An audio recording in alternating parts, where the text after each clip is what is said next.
So, you want to make it in the tough world of selling cheeseburgers? You want to open your own McDonald's franchise? In this video, I'm going to explain how that works. The secret of the success of McDonald's lies in their franchise model. McDonald's has over 38,695 restaurants around the world, but they run less than 3,000 of them directly. As of 2019, 36,059 of them are franchise restaurants operated by a franchisee. That's around 93% of them. So how might you become the owner of a McDonald's franchise?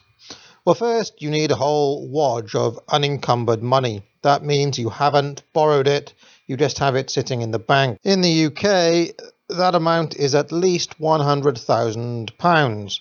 And in the US, it is at least $250,000. You need to pay an initial franchise fee of £30,000 here in the UK or $45,000 in the US to McDonald's, and this is a one-off fee. Next, you embark on a rigorous 9-month training period during which you will learn the McDonald's method, their standards of service, their standards of quality, their standards of value, their formulas, their specifications for their menus, inventory control techniques, and so on and so forth. You also agree to operate the restaurant from a single location, usually for a 20-year period, following their guidelines for decor, signage, layout, and whatever else. Now you've invested your initial fee and completed the training, McDonald's will offer you a location that they have already developed. You cannot set up in a property that you own yourself. The property must be owned by McDonald's themselves. The exterior of the building will be completed already, but you must take charge of finishing the interior. You will need to pay for building materials and other costs during this process. You'll be buying kitchen equipment, seating, landscaping, bins, and whatever else is needed. Naturally, McDonald's will have favoured providers for all of these things. Depending on the location, you might spend between £400,000 and £800,000 here in the UK, or up to $2.2 million in the US. But only 25% of this must be unencumbered. You can take the rest from a bank loan. Now, once you're up and running, you've bought the burgers and the buns and the fries and so on and so forth from the suppliers, and you're selling cheeseburgers like there's no tomorrow, you naturally do not get to keep all of that money. McDonald's need to be paid a percentage fee on the sales and also rent. This number can be as high as 27.5%, depending on the profitability of your franchise. It breaks down as follows. The rent is between 8.5% and 18% of your sales. In the US, the average is 10.7%. The sales fee is between 4 and 5%, and then there's another 4.5% towards national marketing spend. Thus, you can see, McDonald's is not really in the business of selling burgers. It is, at heart, a franchising, real estate, and marketing business. You are looking at its 3 core revenue streams: franchising, real estate, and marketing. And all of these streams are extremely stable since they all come from franchisees. As a comparison, those 2,636 stores that McDonald's operate themselves give them only a 16% margin, but McDonald's keep around 82% of the revenue they make from their franchisees. Now, for all this, you, the franchisee, are provided with a McDonald's field consultant who can give you support and come and visit your franchise. Yes, that's right. McDonald's do not provide you with burgers, buns, or staff. You acquire and pay for all of those yourself. Feeling a bit shortchanged? Well, why does anybody do this? Well, one reason that people invest in a McDonald's franchise is because the margins on the product that you will be selling are very high. McDonald's can leverage its huge brand name to secure extremely low rates from their preferred suppliers. For example, it is estimated that the margin on the McDonald's Quarter Pounder with cheese is over 40%.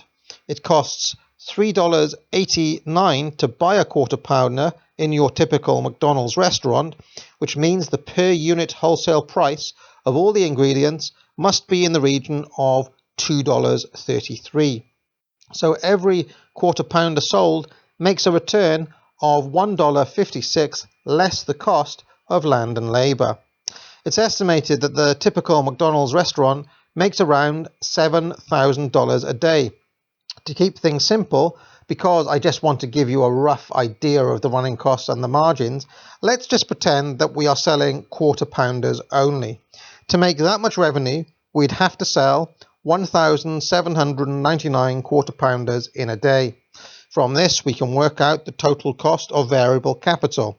That's the wholesale price of the burgers, buns, cheese, onions, ketchup, and so on.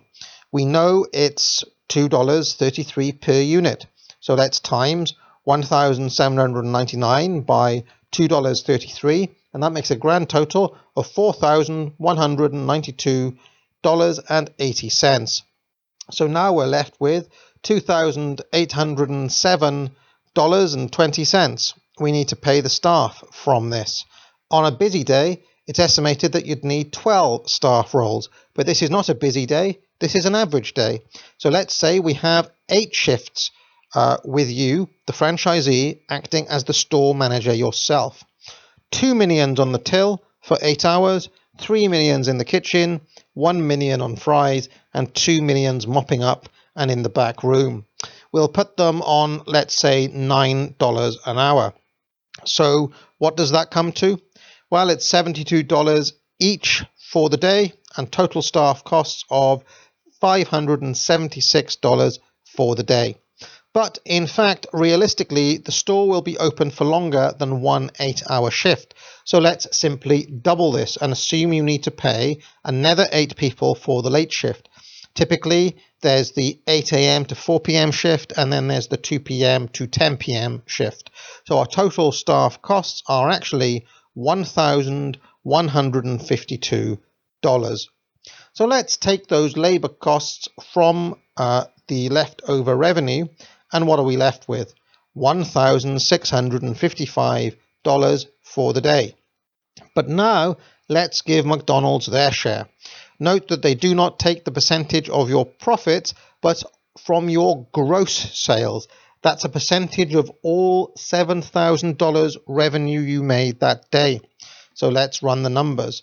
10.7% rent of $7,000 makes $749. 4% sales fee is another $280. 4.5% marketing fees, another $315. So that's a grand total of $1,344 that you need to pay to McDonald's. So let's take that from the remaining revenue, which was, if you recall, $1,655, and we are left with a grand total of, wait for it, $311 profit for the day. Now assume you do this for 7 days a week and you're looking at $2,177 for the week. $8,708 a month and $104,496 a year. I mean, it's okay, but I don't think it's a mega investment given all the costs and the work and the hours that you'd have to put in. However, bear in mind that this is all assuming that this restaurant only ever has average days, and in reality there'd be some days of massively increased sales, typically Saturdays at lunchtimes, for example, and certain special occasions in the calendar. But there are some other snags. If McDonald's want to change the look and feel of their restaurants, they can get very demanding with franchisees to pay the costs of fixing the interiors.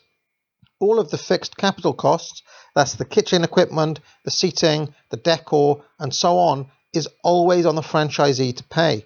But McDonald's can pressure you into spending on these things on pain of contract termination, citing their terms and conditions. Also, since franchisees pay the wages of staff and not McDonald's, recent protests demanding that McDonald's pay their staff $15 an hour target entirely the wrong people. McDonald's do not have a particular incentive not to virtue signal in such situations, especially as they look to retain confidence from shareholders and investors.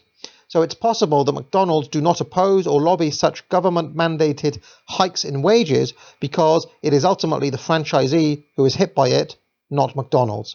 Just something else to be aware of. But all in all, despite the high startup costs and the seemingly high fees and rates, getting involved in a McDonald's franchise still looks to be a near guaranteed return on investment, but perhaps not as much as you might think. Now guess out.